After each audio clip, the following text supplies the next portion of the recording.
I'm Roger. I'm an alcoholic. We're on page 37. We're down at the bottom, last paragraph. Anyone come in this week since Wednesday? Okay. You guys, are they still assigning buddies to you to help you get up to speed on where we are in the book? That's good. We're still early enough on that this will work. We started with the doctor's opinion, which gave us the premise that Alcoholics Anonymous bases its beliefs in recovery on, which is that I'm physically different and I'm mentally different, and I have a spiritual malady. So I have a body that's addicted to ethyl alcohol, and I have a mind that can't not drink. So the alcohol is not a problem until it goes into my system. That's the only time the phenomenon of craving can be present. Okay? So everything else is mental obsession. So then they gave us Bill's story, and he's kind of the prototypical drunk. He almost died trying to sober himself up on the basis of self-will. Then he met Silkworth, and the first time he sobered up, it was on the information, the self-knowledge. Thanks, I got this allergy. I'll take it from here. The second time he came back in, he had a twofold program. He had the information, I'm physically and mentally different, and now I'm also scared to death because they're telling me I'm going to die. And that didn't work. And in the interim, when he was drinking, his buddy Ebby visited him and acquainted him with the basic principles of surrender, inventory, restitution, and being helpful to others. He was in the Oxford group, and Bill got sober the third time, and out of desperation, I would presume, he did those steps with Ebby while I was in the hospital, and he had a powerful experience. The next chapter is called There's a Solution, and it tells us that the illumination of the drinking is just a beginning, and it starts to explain to us the solution that Alcoholics Anonymous found is a relationship with a higher power. The power is what changes my mind, not me. The power of the ideas that we're going to try and incorporate into our thinking is what changes us. So, having done all that, you'd think that would be enough. So then they give us a chapter more about alcoholism, which is they're going to give us a couple of classic examples of the thinking. And Wednesday we did Jim, the car salesman. And this is a guy that's only got a problem in one area of his life. He just can't drink. Every other area of his life is working fine. Just working fine. And he just can't get his hands around it. So, Bill, Jim, and the guy we're going to read about this morning all have one thing in common. They were unteachable. And they thought that if they got the right information and applied it with the force of will that they had, that had worked in other areas of their life, that they'd be successful with the alcohol deal too. And that's not what powerless means. And that's what we're going to find out. So now they're going to give us another example, another metaphor for this kind of thinking. Our behavior is as absurd and incomprehensible with respect to the first drink as that of an individual with a passion, say, for jaywalking. He gets a thrill out of skipping in front of fast-moving vehicles. He enjoys himself for a few years in spite of friendly warnings. Up to this point, you'd label him a foolish chap having queer ideas of fun. Luck then deserts him, and he is slightly injured several times in succession. You would expect him, if he were normal, to cut it out. Presently, he's hit again, and this time has a fractured skull. Within a week, after leaving the hospital, a fast-moving trolley breaks his arm. He tells you he's decided to stop jaywalking for good. But in a few weeks, he breaks both legs. On through the years, this conduct continues, accompanied by his continual promises to be careful or to keep off the streets altogether. Finally, he can no longer work. His wife gets a divorce. He's held up to ridicule. He tries every known means to get the jaywalking idea out of his head. He shuts himself up in an asylum, hoping to mend his ways.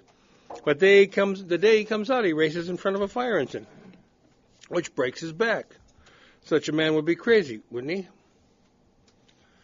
Yes, we all agree. But when you substitute drinking for jaywalking, that's me. That's me. You know, in the beginning it was a little odd, and every once in a while something had happened. We called that a consequence, and I'd rationalize it, and it was no big deal. Then pretty soon my friends got concerned. They said, hey, you better pay attention to this. And I said, you better pay attention to yourself. We're doing fine here. I've got it under control. And that's how it went until we get to the end of the deal where there's nothing left, if you go that far. All of us don't go that far. You may think our illustration is too ridiculous, but is it? We have been through the ringer. Have to admit, if we substitute alcoholism for jaywalking, the illustration would fit us exactly. However intelligent we may have been in other respects, where alcohol has been involved, we've been strangely insane. Strong language, but isn't it true? So they're asking me, this is a foundational question for the second step. Aren't you really crazy when you look at... Now, we might have some what we call high-bottom drugs here. You might be reading that and going, well, hell, that didn't happen to me, that didn't happen to me. It didn't get that bad. I didn't lose my job. I didn't lose my wife. I didn't lose my car, and maybe so. But nobody can drink and not have consequences. And that's all it's saying, is as the consequences come due to pay, and those things are showing up in my life, a normal reaction would be, God, I'm not going to do that. It's causing me some problems. Now I got to hire an attorney for this DWI. It's costing me bucks. It's costing me time. It's just too much hassle. A normal person would just stop the behavior. But we don't. We rationalize it, and we get back on our horse and say, it'll be different. I got it under control. I can handle it. Got to do it. We're fine. We're fine. So try and find yourself in that illustration. Some of you are thinking, yes, what you tell us is true, but it doesn't fully apply. We admit we have some of these symptoms, but we've not gone to the extremes you fellows did, nor are we likely to. For we understand ourselves so well after what you've told us that such things could not happen again. If you're talking to a good alcoholic who's recovered and you give him that response, that will be an interesting conversation.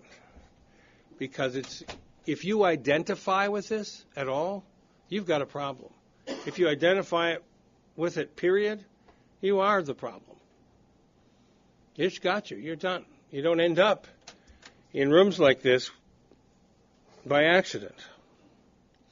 So the delusion that if I can understand myself, I'll be able to do better, that's going to have to go too.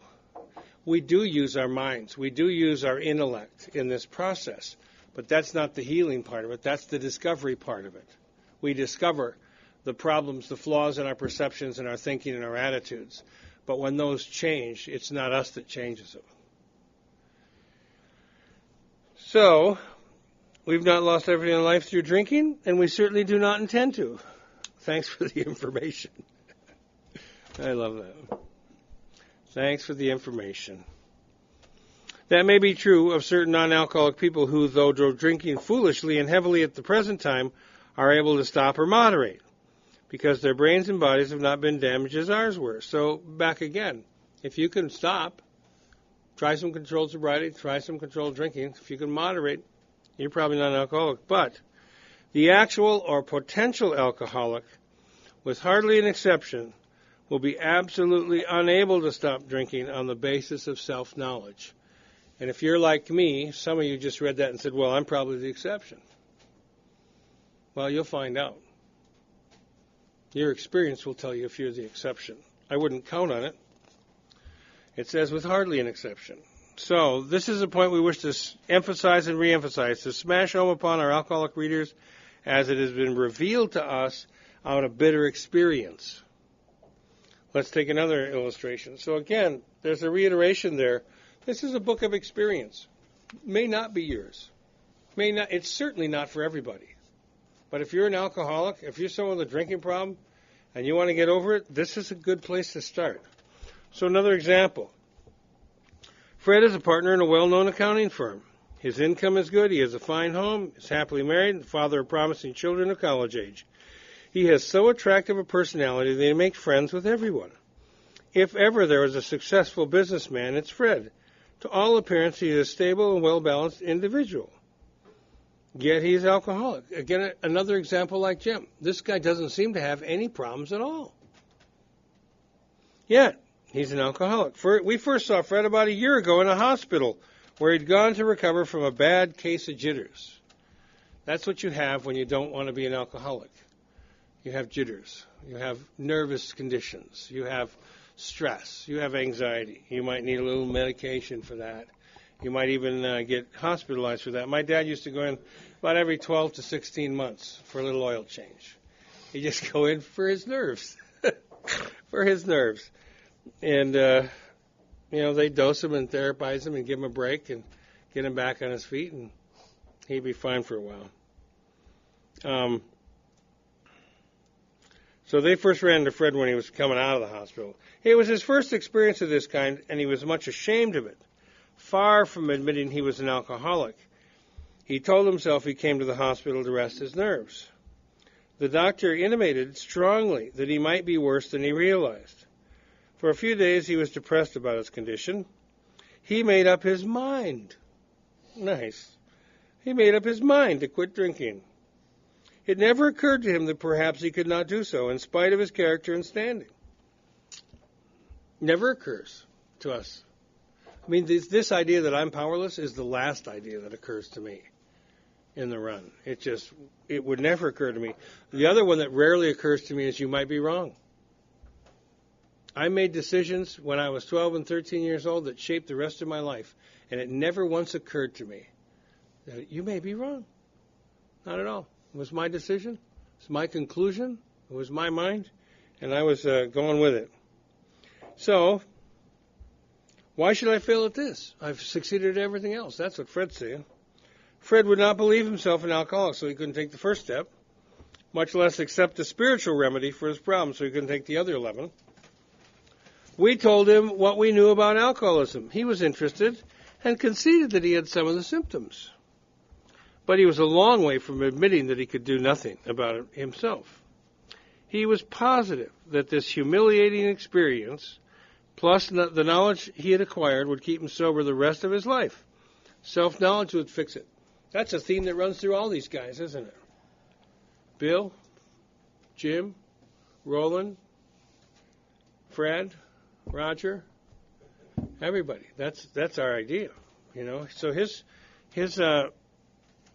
his humiliation and the information would straighten him out. The fear of embarrassing himself again, of humiliating himself again, the fear with the self-knowledge. That's exactly where Bill was at after his second treatment, fear and self-knowledge. Fred thinks the consequence is great enough to get him to change his behavior. But Fred doesn't know that his behavior is born in his thinking. And until the thinking changes, the behavior can't. So we heard no more of Fred for a while. One day we were told he was back in the hospital. This time he was quite shaky. You notice they didn't chase him. They just met him, told him what they knew, planted a few seeds, and Fred insisted that he could do it just fine on his own. They didn't say, "You're a fool, come over here, let us beat you up with a big book." They just said, "Okay, knock yourself out, Fred. See ya. Thanks for giving us a little time." So Fred went out and ran his experiment. This time he was quite shaky. He soon indicated he was anxious to see us.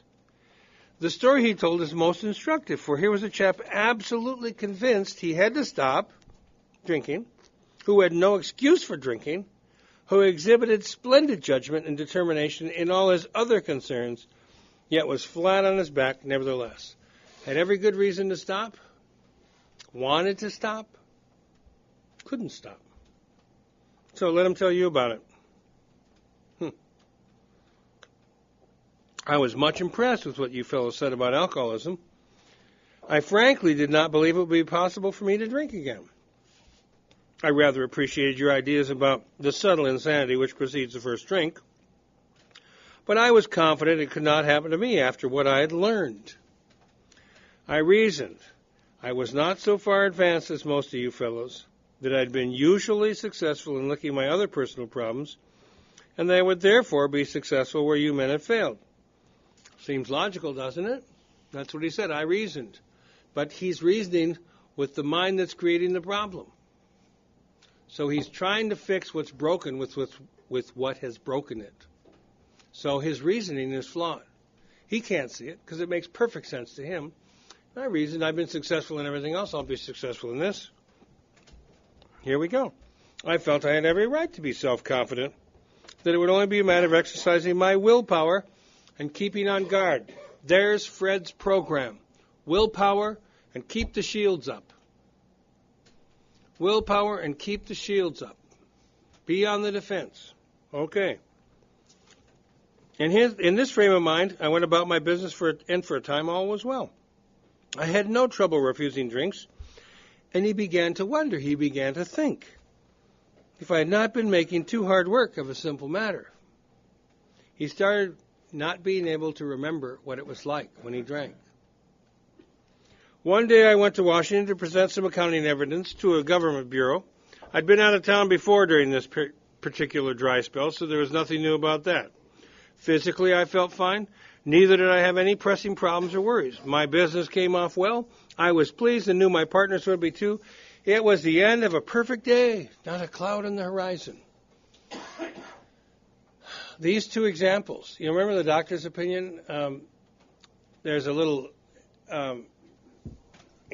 piece by AA that said, it didn't satisfy us to be told we were just outright mental defectives and we're always drinking to escape, although that was true to some extent and in some cases. And we saw in the example of Jim a few pages ago, this was a guy who was carrying around resentments and anger, and he was probably a little bitter about having lost the old automobile dealership, and he was carrying that around. He had nowhere to put it, no way to resolve it, and that finally took him out. Now, Fred is the other example that the doctor's opinion used.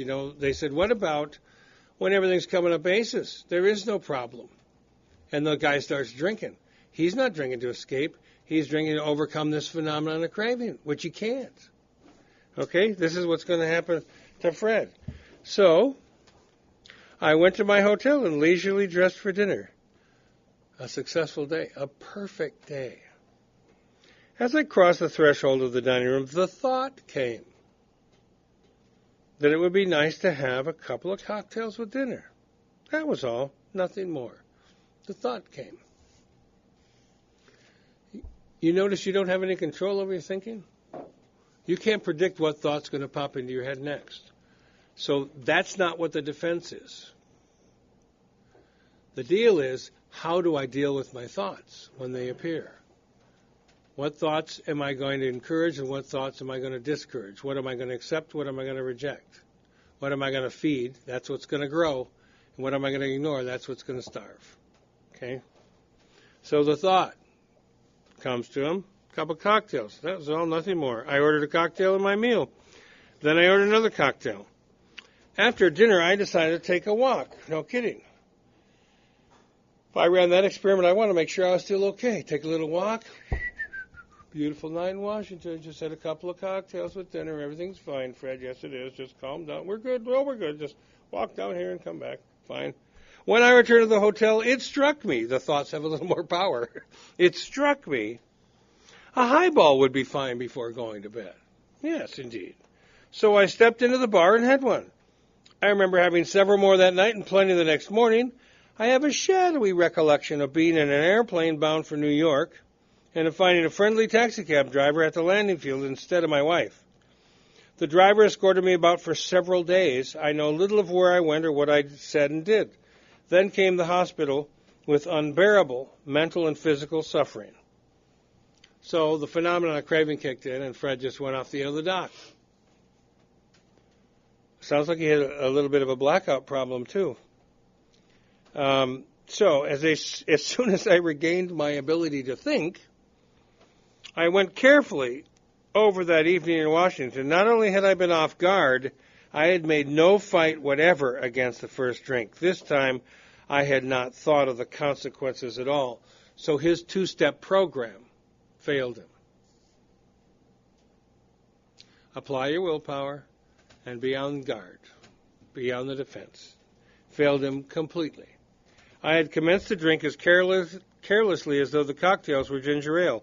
I now remembered that what my alcoholic friends had told me, how they prophesied that if I had an alcoholic mind, the time and place would come, I would drink again. They had said that though I did raise a defense, it would one day give way to some trivial reason for having a drink, like it was a perfect day. We'll just have a couple cocktails with dinner, just a little mild celebration. Well, just that did happen and more. For what I had learned of alcoholism did not occur to me at all. No, the self-knowledge wasn't in the foreground. I knew from that moment that I had an alcoholic mind. How did he know? From his experience. Not from them telling him, but from him having an experience of it. I saw, and now his perspective has changed, that willpower and self-knowledge would not help in those strange mental blank spots. I had never been able to understand people who said that a problem had them hopelessly defeated. I knew then it was a crushing blow. Now, this guy has surrendered. He doesn't know yet to what, but he's surrendered to the truth. The truth is, I'm cooked. I can't deal with this alcohol thing. It's got me. It's got me. A crushing blow. It needs to be a crushing blow. That's why the steps aren't any fun the first few times you go through them. Because we need to have our egos crushed. We need to have our thoughts and our ideas and our beliefs around all this smashed. And it feels like it's painful.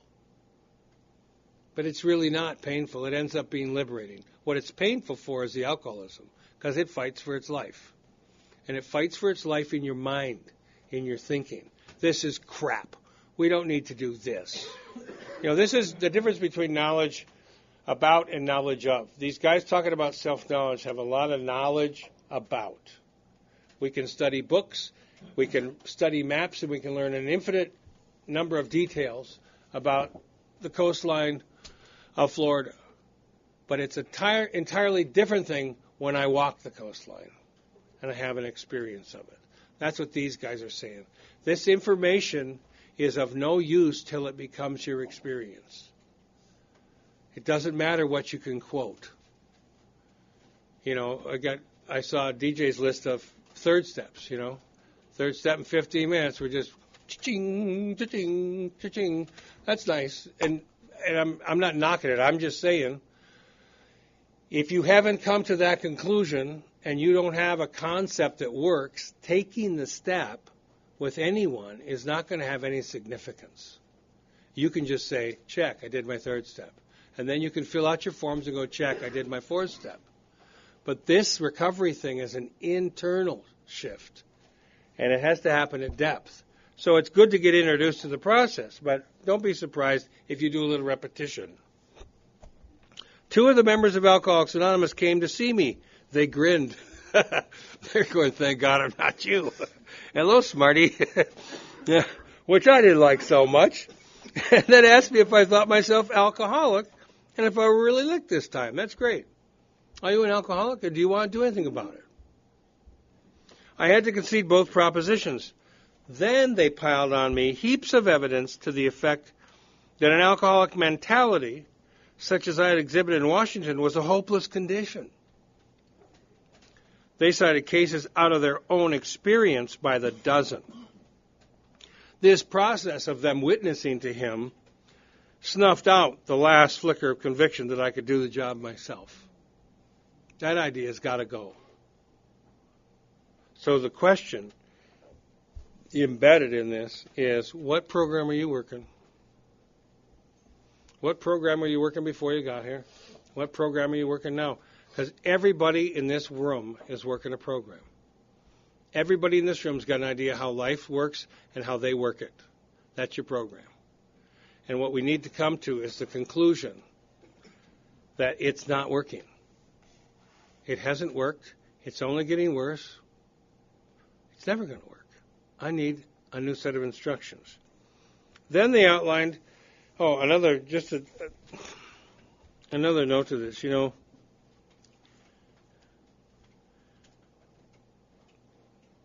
we talk a lot about futility and hopelessness. And if we didn't have an answer for it, it would be very depressing. Like Bill's experience when he went to the doctor. And they got done working with him and said, well, Bill, we know what's wrong and we suggest entire abstinence. That's like, hand me a gun, now hand me a bullet. It does the alcoholic no good at all, which is why they saw this hopeless variety of drunks always dying. But I can encourage your hopelessness because I got a way out. I can encourage that because we got a way out of this thing. So then they outlined the spiritual answer and the program of action which 100 of them had followed successfully. We just read that, and there is a solution. Central fact of our lives is we found and established a relationship with His power, and the power has changed the way we see and feel everything. That's it. And we have a set of incremental exercises you can do to have that experience. Though I had been only a nominal churchman, their proposals were not intellectually hard to swallow, but the program of action, though entirely sensible, was pretty drastic. It meant I would have to throw several lifelong conceptions out of the window. That was not easy. It meant I had to get rid of my old ideas, my old thought forms, some of my old paradigms. Yeah. But the moment I made up my mind to go through with the process, I had the curious feeling that my alcoholic condition was relieved, as in fact it proved to be. Quite as important was the discovery that the principles would solve all my problems. God, I hated that line. They're saying they got a solution to every problem? Every problem? In 1939, every problem that's ever going to come, they got a solution to it? They have a solution for me if I'm an alcoholic to every problem. Because all my problems are created out of selfish self-centeredness. And the solution for that is God-centeredness. So they do have a solution.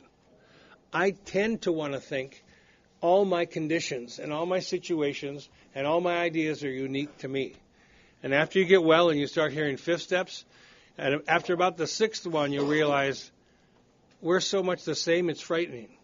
We're sitting around and we're looking like different people.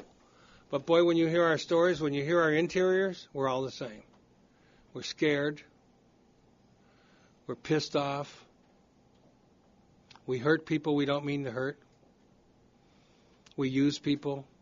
And we feel awful about it. Most of us have told ourselves all our lives that it's okay. But it's not okay.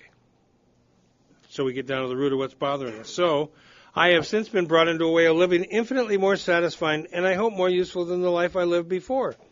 Now this guy described a pretty good life by United States American standards. He was living the dream. Except for this little drinking problem. And he's saying now the new life he's got is better than the old one. My old manner of life was by no means a bad one, but I would not exchange its best moments for the worst I have now. I would not go back to it even if I could. Fred's story speaks for itself. We hope it strikes home to thousands like him.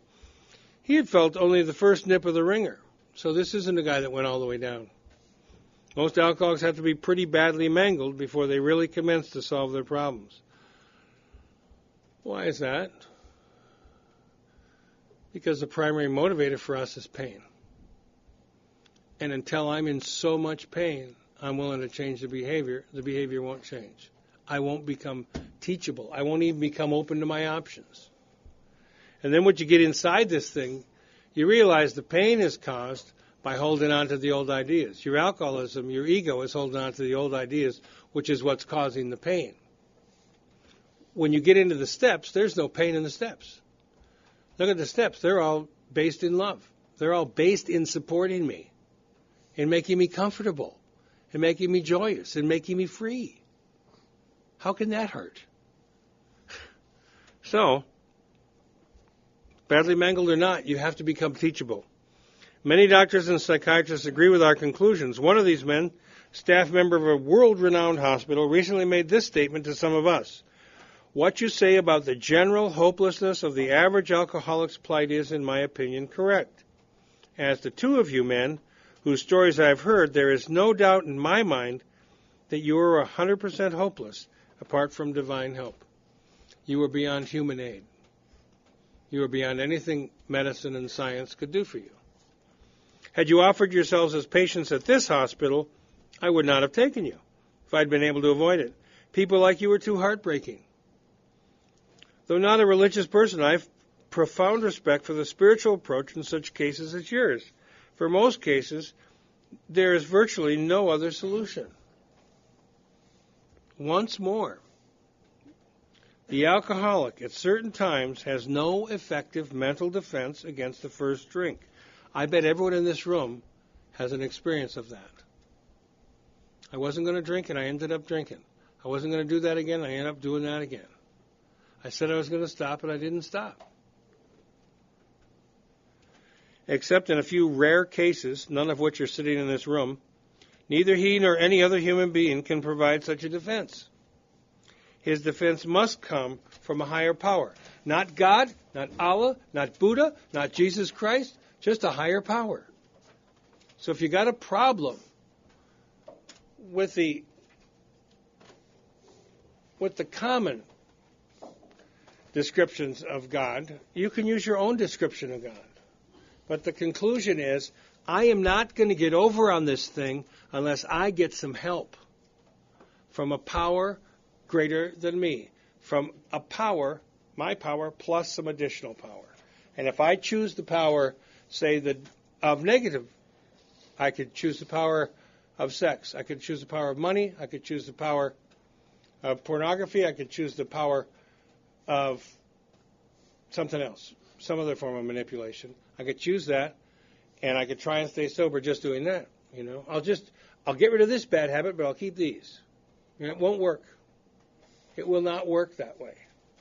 I need to find a constructive power greater than me. For me, the first power that I recognized in all my glorious open-mindedness was the power that seemed to be present in the meetings. Although on an individual basis, I hated all of them. On a collective basis, I realized they had something going on that I didn't.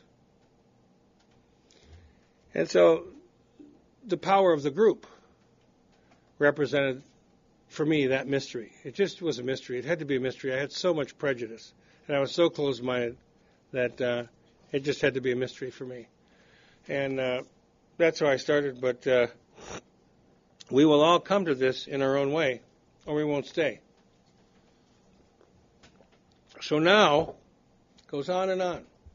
They told us what the solution is. Stop drinking and find God. They told us more about alcoholism. Your thinking's crazy. This is how it sets you up. Look at you drink to escape. Look at you drink to celebrate. You're screwed up. Because when you drink, the phenomenon of craving kicks in. You lose control, and you're off to the races.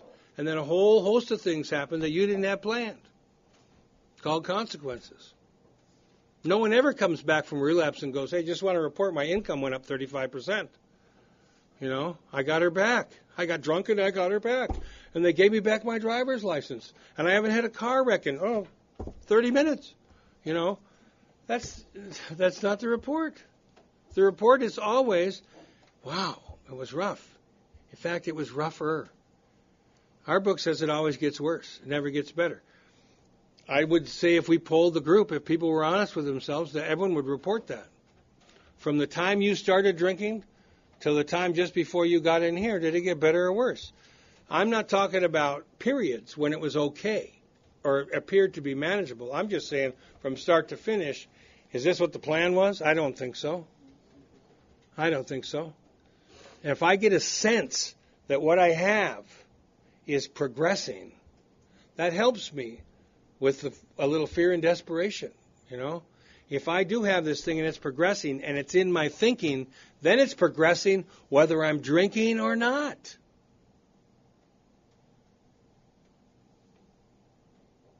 A lot of alcoholics kill themselves sober because they can't live with themselves. What can't they live with? What's inside.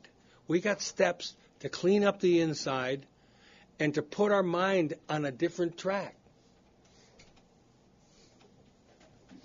I need to get a different approach. I desperately need to get a different approach. But I won't do that until I see the necessity of it, which is what they're trying to do with this book. And you notice since Bill's story, all they're talking about is thinking. You're thinking, you're thinking, you're thinking. They're assuming we're not drinking. I assume you're not drinking. So here we are. Wonderful. We're physically sober. Why aren't we all grinning and glowing? Because it doesn't feel good. Why doesn't it feel good? Because of what's going on in here. I got shit to deal with. I got problems, man. That's why it doesn't feel good. And if we could just wave the Bill Wilson stick here and get this stuff to go away, I'd shake your hand and move on my way. That's not how it's going to happen. there's not going to be any happy fix. You're not going to wake up and be brand new. Even when Bill woke up in the hospital and had that experience, it didn't change him for very long. But what it did was, it gave him a peek at what it could be like. And that became the goal. And then they hammered this thing out with their experience, and they codified it in this book for me. So I could have the experience.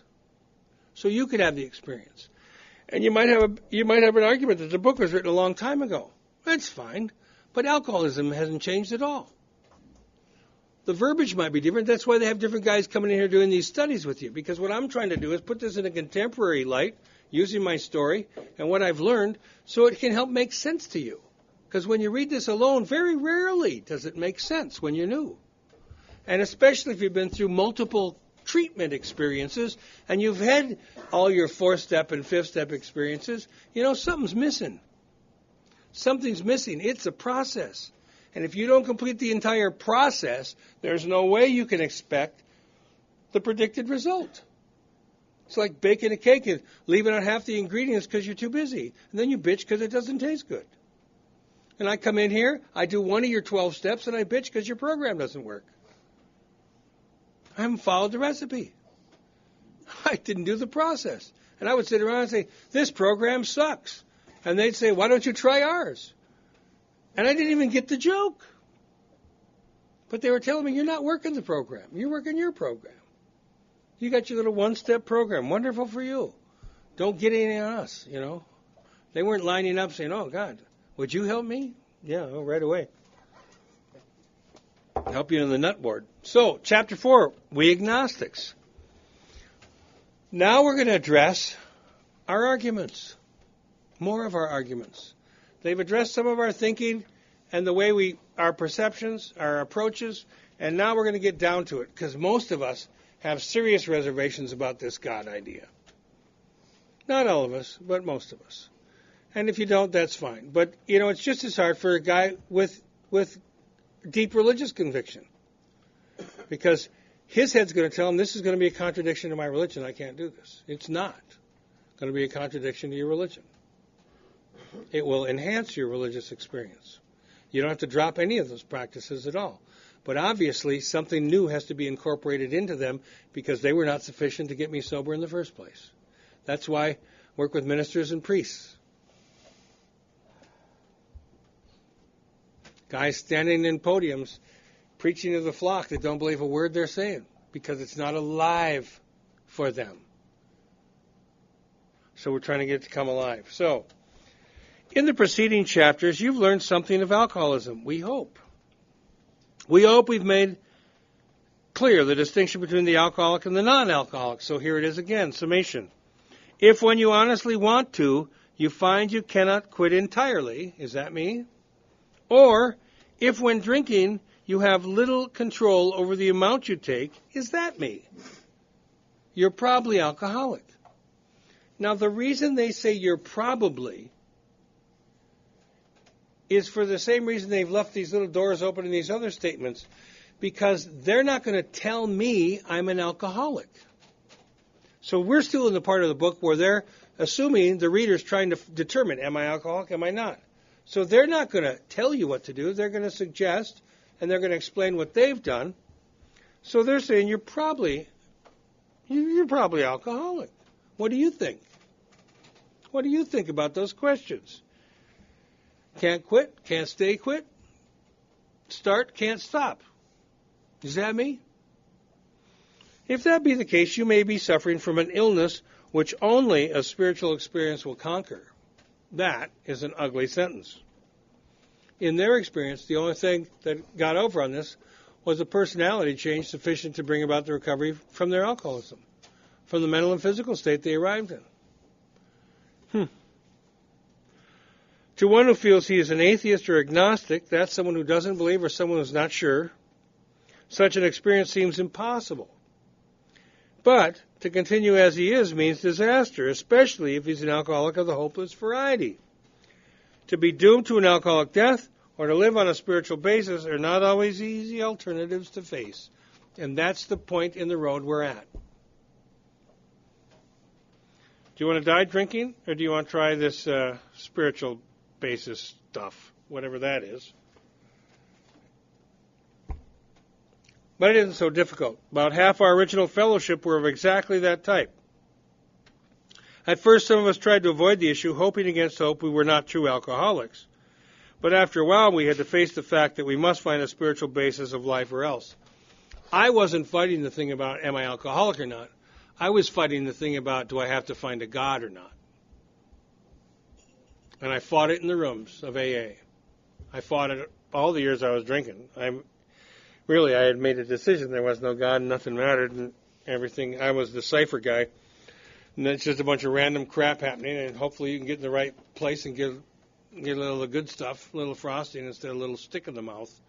But my argument was with the steps. It was 2 through 12. And my argument was about, is there a power or is there not? And what would that look like to me became a later question. And how would I ever interact with it? And it's an evolution that has to happen. Perhaps it's going to be that way with you, but cheer up. Something like half of us thought we were atheists or agnostics. Our experience shows you need not be disconcerted. So if that's where you're at right now, don't worry about it. Don't worry about it. The idea will take shape and form in you as you go through the process.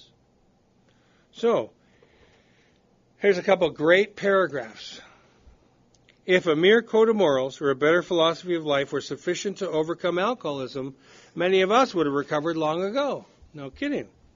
But we found that such codes and philosophies did not save us. No matter how much we tried, we could wish to be moral. We could wish to be philosophically comforted. In fact, we could will these things with all our might. But the needed power wasn't there. Power shortage never occurred to me. I just thought if it wasn't going my way, I needed a bigger hammer. I needed to apply more power. I never thought I was powerless. Here you go. Our human resources, as marshaled by the will, by our mind, by our thinking, by our thoughts, were not sufficient. They failed utterly. That's their conclusion. Is that your conclusion? Lack of power. That was our dilemma. That's the conclusion of the first step. I'm powerless over alcohol. Lack of power. That was our dilemma. We had to find a power by which we could live. And it had to be a power greater than ourselves. Obviously. Well, is it? Is it obvious yet? But where and how are we to find this power? Supposing I accept your premise that what I need is power, where am I going to get it? I don't trust anybody. I don't trust anything. Where am I going to get the power? That's exactly what this book is about. Its main object is to enable you, the reader, to find a power greater than yourself which will solve your problem. There you go. That's pretty simple, isn't it? Main object of the book is to help the reader find the power, and the power solves your problem. It's not plural.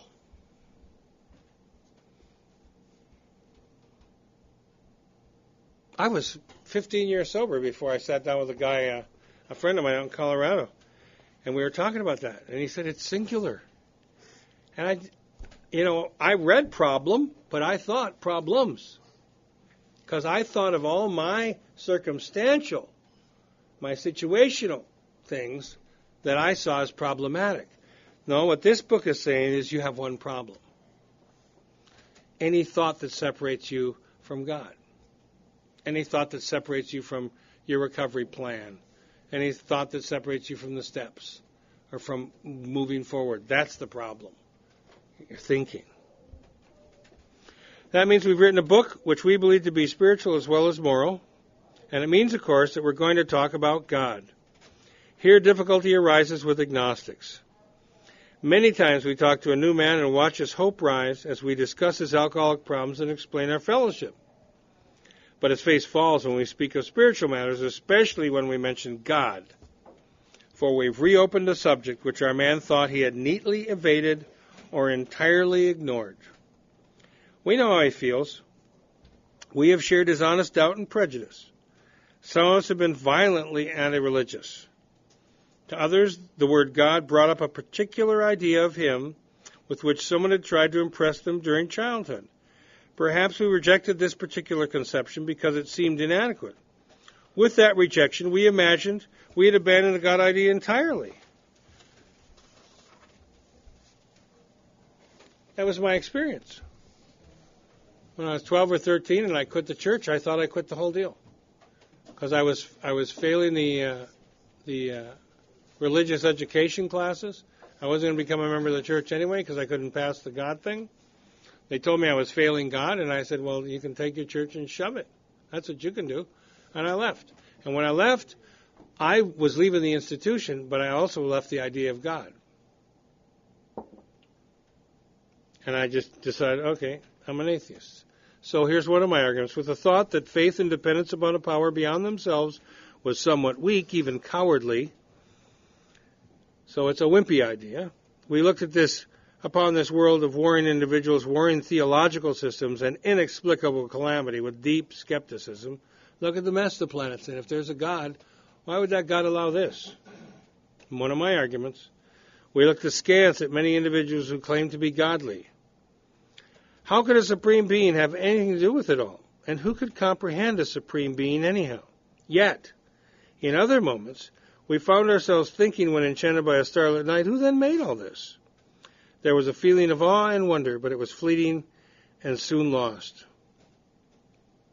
So they're asking you, these are some common arguments. I used to complain rather loudly in meetings. When anyone entered the God zone, I would just interrupt and disrupt the meeting and start screaming about it, claiming to be an evangelical atheist. And an old-timer got me in a headlock after one of those meetings and explained to me that I need to look at my concept of God in a very loving way. Look at your little shit, you know. And I said, I don't believe in God. I have no concept to look at. He said, oh, no, you believe in God, because every time we say the word God or higher power or spirit of the universe, you flip out. So you obviously have an idea of God, and you need to look at it. And I thanked him and moved on my way. But it was one of those conversations that just stuck in my head, you know. There was a certain logic to that. If I really didn't believe in God, how could I possibly have such a violent reaction to you believing in it if I didn't care? So I went back to the guy and I said, so what do I do? He said, well, go back to when you did believe in God. I said, oh, that would be maybe 11, 12 years old. He said, yeah, write that concept out. I said, you're kidding. You know, I'm in my 30s. What do you mean, write my 11-year-old concept? He said, because that's what's killing you. Write your concept out. And I did. And I wrote the concept out, and it turns out I had a God that was not trustworthy. I had a God who was punishing. I had a God who was judgmental. I had a God who was keeping score. I had a God who would knock me on my ass just as I was getting on my feet. I had a God who was totally untrustworthy. And the love was conditional. It was conditioned on me being perfect, and I'm flawed. There's no way in hell I can be perfect. So I went back to him, and I told him what my concept was, and he said, well, that's why you can't take the third step. Who would surrender to that? I talked to you about that earlier. Who would surrender to that? So AA says, like they did in Bill's story, choose your own conception of God. Just choose your own conception. And we give you permission to do that. I don't know that your priest is going to give you permission to do that. And that's going to be problematic. But you will find when you fashion this concept of your God, it doesn't conflict with the will in your church. Because when we talk about love, patience, tolerance, kindness, usefulness, charity, prayer, meditation, these are all aspects of God. All we're doing is practicing aspects of God. So whether you call it God or not, it doesn't matter. Call it the steps. Call it whatever you want. But do it. That's the important piece. Do it. So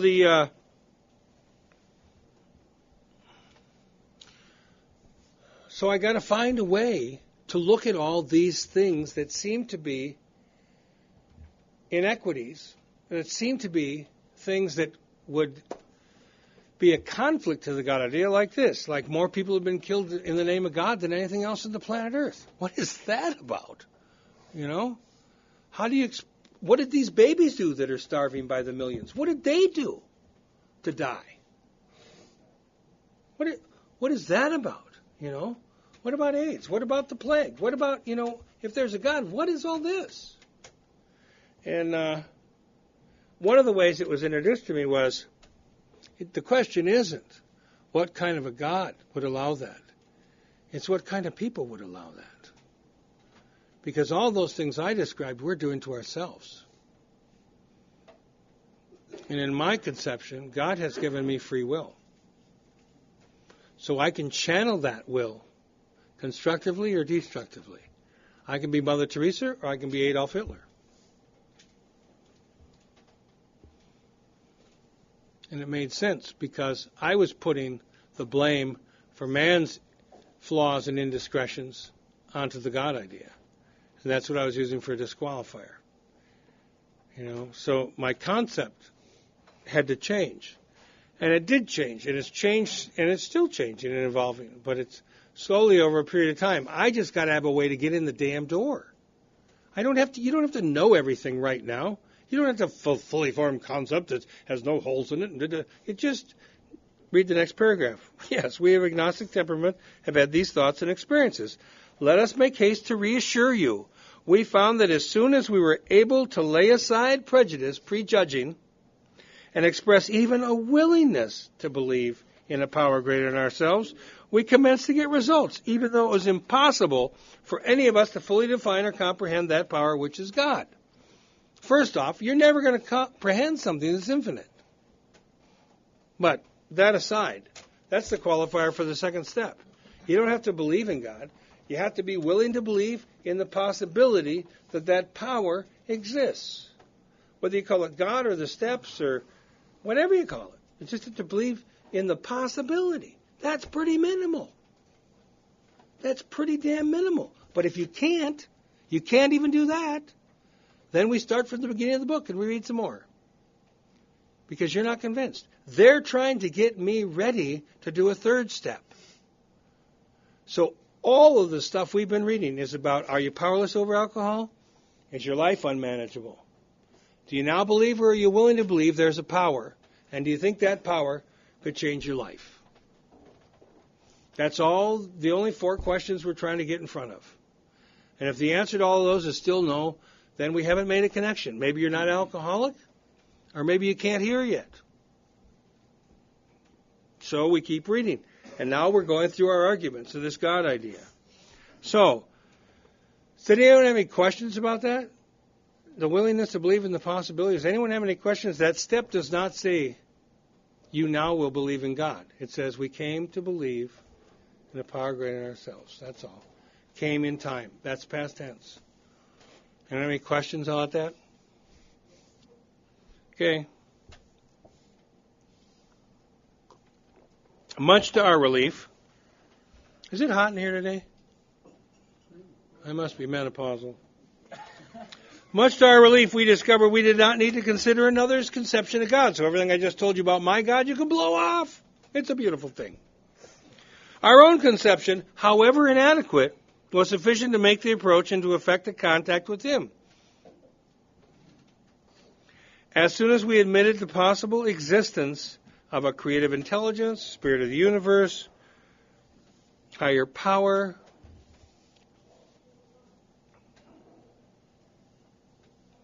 underlying the totality of things, we began to be possessed of a new sense of power and direction, provided we took other simple steps.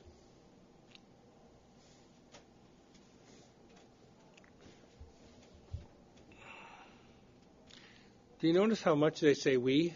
They don't say I. They don't say you. They say we. It's intended to do this in community. It's intended to do this together. Because we can help each other by our examples, both good and not so good. We can teach each other by our examples. We can share our experience with this stuff, and you'll hear people share their experience with what doesn't work. And they'll teach you that way. And you'll hear someone else teach you from their experience of having it work. And it gives us kind of a compass, a way of seeing what's happening and what's not happening and how's it working and how people are applying this. Experience, strength, and hope we can access in community. It's harder to access that alone in your room. We found that God does not make too hard terms for those who seek Him. To us, the realm of spirit is broad, roomy, all-inclusive, never exclusive or forbidding to those who earnestly seek. It is open, we believe, to all men. So they just told us part of their concept. Room, broad, roomy, all-inclusive, never exclusive or forbidding to those who earnestly seek. That's pretty wide open.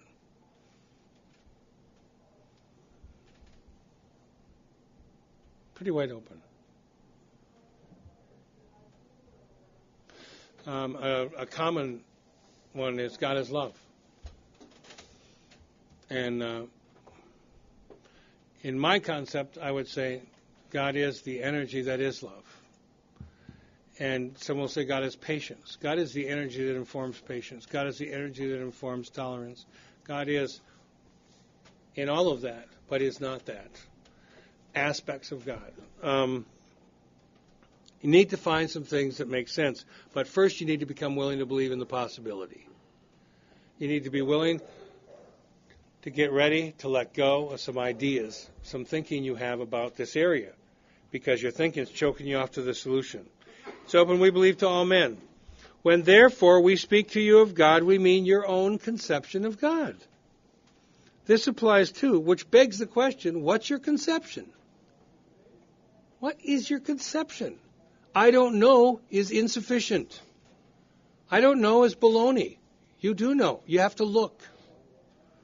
This applies too to other spiritual expressions which you find in this book. Do not let any prejudice you may have against spiritual terms deter you from honestly asking yourself what they mean to you.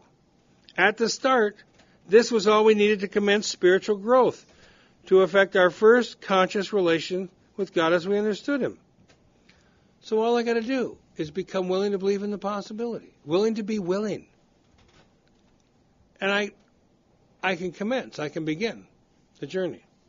Afterward, we found ourselves accepting many things which then seemed entirely out of reach. That was growth. But if we wished to grow, we had to begin somewhere, so we used our own conception, however limited it was. We needed to ask ourselves but one short question. Here we go.